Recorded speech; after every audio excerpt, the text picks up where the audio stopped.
Greetings to you all in the precious name of our Lord and Savior Jesus Christ. I thank God that He has given us yet another opportunity to listen to God's Word. Due to the current lockdown situation, we are not able to gather as an assembly along with the Lord's table to remember and worship our Lord and risen Savior Jesus Christ. May we continue to earnestly pray for a deliverance from this lockdown due to the current pandemic. Moreover, as we heard previous Friday from Malachi chapter 1 verse 10, let us introspect ourselves and see if there are any sins or shortcomings which hinders our fellowship. Let us confess such sins to the Lord and reconcile with Him these days. The current pandemic and subsequent lockdown, which has affected the whole world, is unprecedented, and it is only our generation which is witness to it. But lockdown as such is not uncommon. In fact, we read in Joshua chapter 6 verse 1, it reads like this: Now Jericho was securely shut up because of the children of Israel. None went out and none came in. A virtually complete lockdown of the city of Jericho. Subsequently, we read that the city was completely destroyed as a result of God's judgment on them. In fact, in verse 26, a curse was put on anyone who rebuilds it. But out of the destruction, only Rahab and her family was rescued, as she only showed courage and put her faith in the Lord. Concerning a child of God, the scripture reminds us every day of the year, especially during the current crisis, is that we should not be afraid. Rather, we should be strong and have good courage. That is the gist of today's message. Let me read Joshua chapter 1 verse 9 in this context. It says, Have I not commanded you? Be strong and of good courage. Do not be afraid, nor be dismayed, for the Lord your God is with you wherever you go. Our Lord knows that we will tend to be afraid when we meet various challenges. Challenges such as the present crisis, which has never been seen or experienced by us, or either by our forefathers. The people of Israel were facing another crisis in their sojourn journey to the promised land. A change in leadership was underway. So I have titled this message, The Call to Courage. And I want to share with you 3 aspects of courage we should have during any crisis. The book of Joshua starts with death. Verse 2 says, Moses, my servant, is dead. Now, consider Joshua. What a way to start his tenure in office. Who could ever fill the shoes of Moses? It is recorded that God spoke to Moses as a friend speaks to his friend. History's greatest leader has been taken home by the Lord. How could Joshua fill the shoes of Moses? But God was not asking Joshua to be Moses, but rather Joshua to be just Joshua. In the first few chapters of this book of Joshua, we can observe the process by which God's new leader Joshua emerged. And we can see how God confirms Joshua to the work assigned for him. Maybe all of us may not be called to pass through the same experience, but be sure that we will learn the same lessons in God's school. At the same time, let us not forget that Moses was dead because he disobeyed God. He allowed the pressure of those following him to affect him. He finally acted in unbelief. And here we see God has commissioned Joshua to carry on the Lord's work. In chapter 1, we see God comes to Joshua personally to give him an exposition on courage. And I want to share 3 aspects of courage that we see in this chapter and close the sermon. First is, courage rests upon a clear assignment that we can see in verses 1 to 4. Let me read verse 2. It says, Moses, my servant, is dead. Now therefore, arise, go over this Jordan, you and all his people, to the land which I have given to them, the children of Israel. There is no such thing as courage apart from mission, just as there is no such thing as faith apart from challenge. You are not called to be courageous just for the sake of it, but you and I are called to be courageous for something. As for Moses, the man of God is dead, but the mission of God still continues. God gave Joshua the assignment of leading the children of Israel to occupy the promised land. God reiterates to Joshua what he told Moses to do. we see God is in need of worthy men. Rather, he makes men worthy. Therefore, we should not fear the loss of any of his human instruments. Joshua didn't get assignment all of a sudden. We know the Lord was building him step by step for this post. First, we see Joshua in Exodus chapter 17 when he battles with Amalek.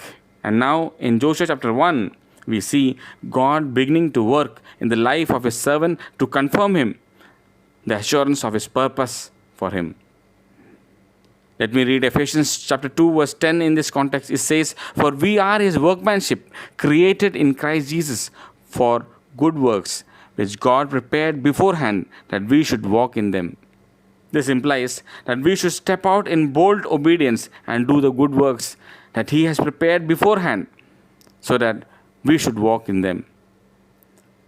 Let me ask you, what are the things God has prepared for us to do? When did we last reassess God's call on our life? What are those things that God has given us a passion for? Your and my courage will rise when we have the confidence in the Lord's calling. If we haven't heard God's call in our life, we will lack the courage to do the work assigned for us by the Lord. Here we see in verse 2, Joshua had a clear assignment given by the Lord, and we understand it was the reason of courage to the challenges ahead. Second aspect of courage we can see is courage rests upon the assurance of God's presence that we can see in verses 5 to 9. Let me read verse 5. It says, "No man shall be able to stand before you all the days of your life. As I was with Moses, so I will be with you. I will not leave you nor forsake you." You see, God never calls us to do anything apart from him. Joshua would have found comfort in God's reassuring verse that we read in verse 3. He says, "I have given thee this land." Verse 5 says, "I will be with thee." Again, the Lord is telling, "I will not fail thee." Let us not think that God would give Joshua a mission and would leave his servant on his own. If God has called you, he has promised his presence with you. Let us remind in Hebrews chapter 13 verse 5, it says, "I will never leave you nor forsake you." At the same time, let us remind ourselves that courage does not mean that I am not afraid. Rather, it means I will fear God more than my environment. It means I trust in divine resources more than the resources of men. Let us be aware that prior to the assault on Jericho, when Joshua went out to survey Jericho, he encountered a man with a sword in his hand. To the challenge of Joshua's question, "Are you for us or for our enemies?" a reply came in negative. Here was the one who was neither on enemy's side nor on Joshua's side. He was the captain, and Joshua was privileged to serve under him. Joshua's anxiety and uncertainty must have turned to tremendous consolation and strength to realize that his leadership was not dependent on his own wisdom and skills, but on a greater leader whose skills are unsurpassed. We have to realize that it is not by my might nor by my power, but by the ever-abiding presence of God. For a child of God, his authority is the word of God. His strength is in his God. This should give us courage for the battles ahead. Let us remind ourselves that God's assignment comes with a special sense of God's presence. Third aspect of courage we can understand is courage rests upon the conviction based on the word of God that we can see in verses 7 and 8. Let me read it for you. It says, "Only be strong and very courageous, that you may observe to do according to all the law which Moses my servant commanded you. Do not turn from it to the right nor to the left, that you may prosper wherever you go. This book of law shall not depart from your mouth, but you shall meditate in it day and night." In this chapter, 3 times the scripture repeats, "Be strong and courageous." Now you see, God does not have speech impediment when he repeats himself. Rather, he intends to get our focus on the conviction that our courage has to be based on the word of God. Let us not forget that when God promises his ever-abiding presence to a child of God, there is a personal responsibility that the book of the law has to be his companion for the path ahead. From the Word of God, he must find strength and wisdom for his way ahead. Let us be assured that success or failure in a mission is tied to your relationship to this truth. In verse 8, we see three primary relationships with regards to the Word of God. First, we see we have to proclaim the Word. It reads like this: let it not depart from your mouth. The emphasis is on the importance of memorizing the Word of God, which sadly has gone down in the present age. In Sunday school, we see it so evident when children can't even attempt to qualify for the memory verse assessment. This would only lead to more biblical poverty in the generation to come. Second aspect we can understand is that we have to meditate upon the Word. It says, you shall meditate on it day and night. This has to be compared to how a cow ruminates its cud. The Word of God which we have learned should affect our daily life when we think upon it throughout the day. These are the verses which gives you courage when we are faced with various challenges in life. Finally, in this verse, we can understand we have to practice the Word. It says, do all that is written in it.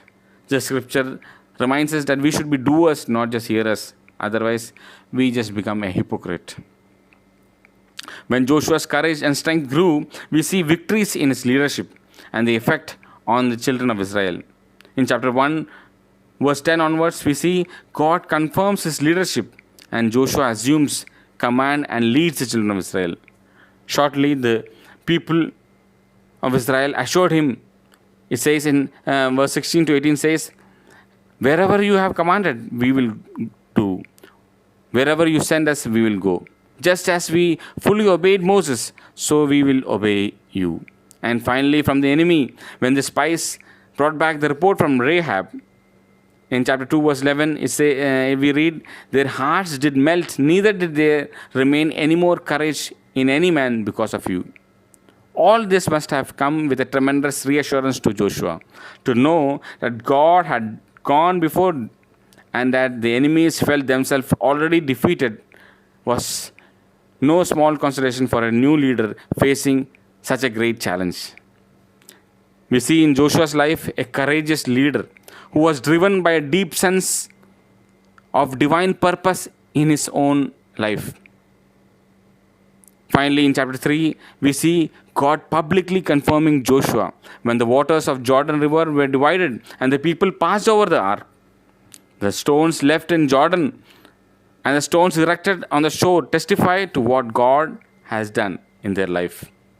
We see God was magnified and God used this to confirm Joshua in the sight of the people. And they feared him as they feared Moses, that we see in chapter 4, verse 14. We also see in chapter 6, verse 27, that the Lord was with Joshua and his fame was noised throughout all the country. Finally, the book ends with a positive note that since Joshua showed courage and followed Lord's command, all the people of Israel served the Lord all the days of Joshua and the days of the elders that outlived Joshua. That we see in chapter 24, verse 31. And the message for us is very clear. Let us be strong and of good courage, even during these uncertain times. The scripture reminds us to show courage. We will have courage only if we have heard the Lord's calling in our life. We will have courage only if we know his ever-abiding presence in our life. And we will have courage only when it is based on the application of the Word of God in our life. May these words strengthen us during this peculiar time in our life. May his name be glorified.